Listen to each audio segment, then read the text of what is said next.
I'm really sick of this pattern. It's not a new pattern. I've actually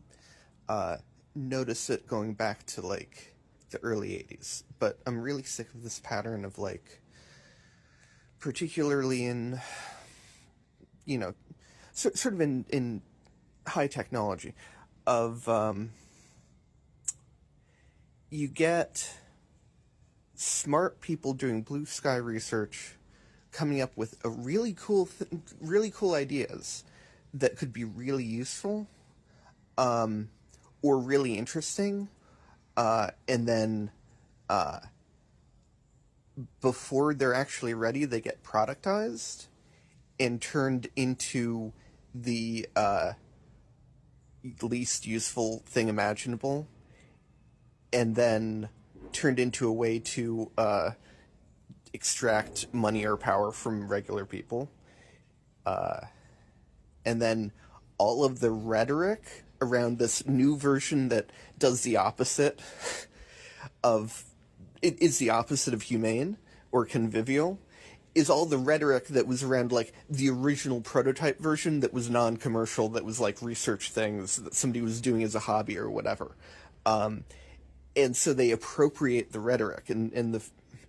the big, the although this isn't commercial versus non-commercial exactly, but the big example for me back in the day was that a lot of really interesting user interface work was being done at Xerox by their Xerox PARC research lab, which, although it was for profit, Xerox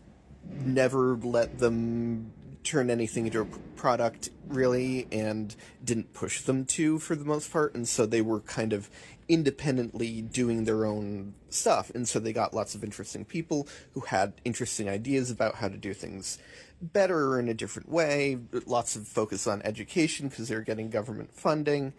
and kind of everything that you think of